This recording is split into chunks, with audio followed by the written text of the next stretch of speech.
Thank you, Janice. Now, Jessica. Good morning, and thank you all for being here today. In my work at the center, I've been focused on the administrative and operational aspects of immigration policy, and specifically how the agencies, such as the State Department and some of the DHS agencies, actually do their work. The three basic problems that existed at these agencies, even though some of those agencies didn't exist on 9/11, that allowed this attack to happen were essentially excessive workload at the agencies that prevented the officers from doing their job well, the lack of tools to do their job well, and most importantly, an institutional culture at those agencies of complacency. And this really prevented people there from preventing terrorists from entering the country. At the State Department, this is manifested in a culture that, or really a promotion of and statement of its mission that they're there to facilitate travel to the United States. At the INS, it really was manifested more in a lack of resources to do their job well, and sort of a culture of being sort of beaten down and ignored as, like the bad stepchild of the Department of Justice, that prevented them from getting the resources and the staffing to do their job. The problems of institutional culture were really, that's another way of saying leadership failure. And so in my remarks, I'm going to focus on ways that Congress can help compensate for the leadership failures at these agencies by giving the officers a mandate to supplement the better tools and training that they have today as a result of some of the progress we've made since 9/11. And I agree with Janice, I think we've made huge progress. The process of adjudicating non-immigrant and immigrant visas today in consulates overseas is vastly different from what it was like when I was doing that work. The officers have so much more information available at their fingertips that's been made possible through technology and through having the will and understanding the rationale for implementing these tools. When I was adjudicating visas, we had local staff doing background checks on microfiche documents that were sent to you every month from the State Department. It's just worlds away. We had no photographs that were attached to the visas, no fingerprints, and so on, no way of doing criminal background checks. It's just a completely different world. And the result is that we are safer today, and they are able to make better decisions as a result. But there are some pieces of unfinished business that I'm going to discuss. I'll try to go through 4, maybe 5 of them if I have time. The most glaring of which is the incomplete entry-exit system that we have. I'm delighted to hear that the administration has changed its mind about the value of an exit system. And that is an important step that we need to take. We right now have no way of knowing who is coming and going, or of evaluating the quality of the decisions that are being made on whether to issue someone a visa or whether to admit them to the country. U.S. visit really has been stalled since it was implemented in 2004. Now, a lot of attention has been focused on getting the exit program up and running, but not enough attention has been focused on the fact that we don't even have anything close to a complete entry screening system. Right now, all passengers who arrive by air and by sea have their identity authenticated and have screening done on them. But those air and sea passengers represent only about 1/4 of all the foreign visitors who are coming in through our ports of entry. Most people enter over the land borders. 3/4 of the visitors are Canadian or Mexican or claiming to be, and they come over the land borders, and we have no system in place to screen them properly, or most importantly, to authenticate their identity. We issue border crossing cards, which I'll discuss more about in a minute. But now Congress has authorized, demanded, appropriated, and complained about the lack of these systems. But it really needs to get more serious about looking for ways to get this job done. And it can be done. When you talk to people in the private sector and in the public sector, everyone is aware that the tools are there to get this program done efficiently. What is lacking is the will to get it done. The Obama administration, of course, has announced its substitute for an exit tracking system, and that's great. That's going to be an improvement over what we have.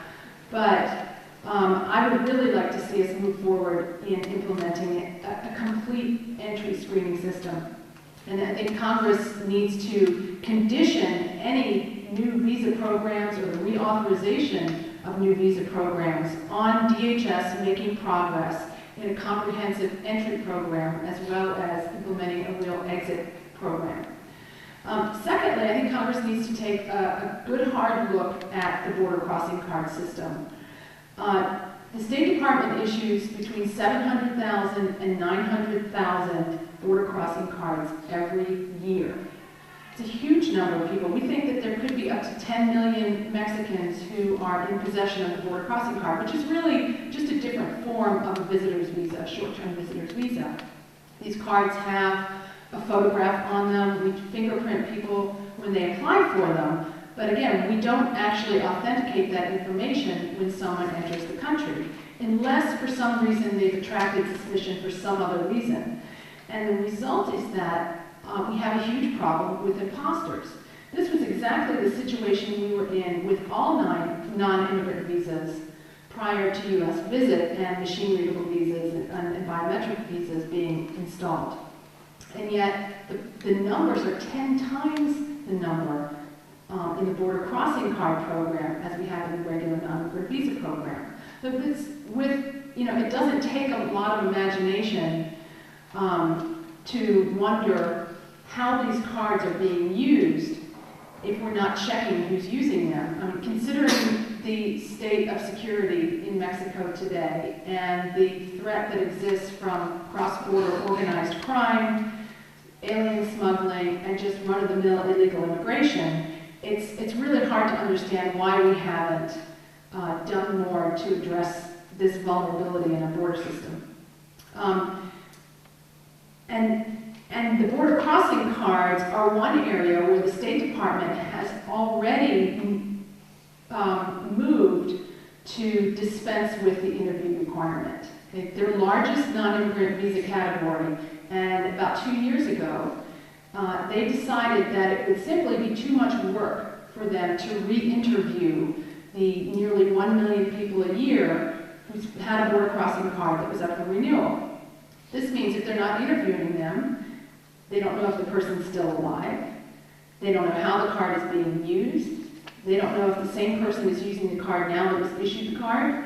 They don't know if this person is even still living in Mexico, and much less if the person is still qualified to have the card. So, we're essentially churning out and renewing hundreds of thousands of these cards every year without any. The one thing that they are doing is running the names through the NCIC for a basic but incomplete criminal history check. And their rationale, at least as it was expressed to me by a former chief of the section down in Juarez a couple of years ago, because only a small number of them turned up with criminal history problems, therefore we decided that we could get away with dispensing with the interview requirement. This, of course, is asking for trouble. Congress has the authority to require these interviews, to require the State Department to come up with a plan before the programs are reauthorized. Another thing they should look at is restoring the 72-hour authorized duration of stay on the visits.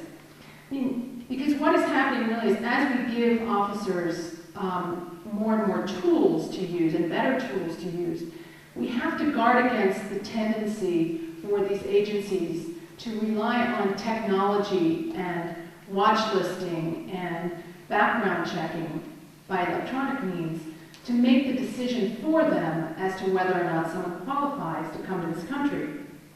The absence of a criminal record, the absence of a known connection to terrorism is not enough to qualify for a visa under the law.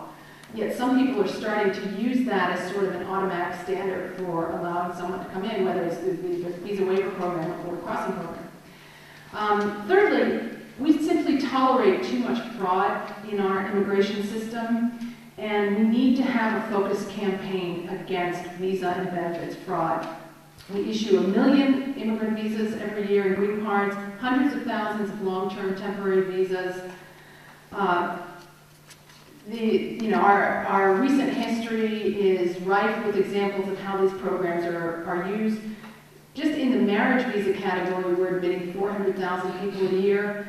If you read through the immigration histories of the terrorists who have been caught over the years in some of our publications, you're going to find a large number of them have been able to get status through marriage fraud. We have a fraud detection and national security unit that was set up at USCIS after 9/11. Basically, they see their mandate to kind of study fraud, but they're very much stovepiped from the rest of USCIS and from ICE. So they're pretty much just studying fraud, not doing much about it. And Congress should take a look at that.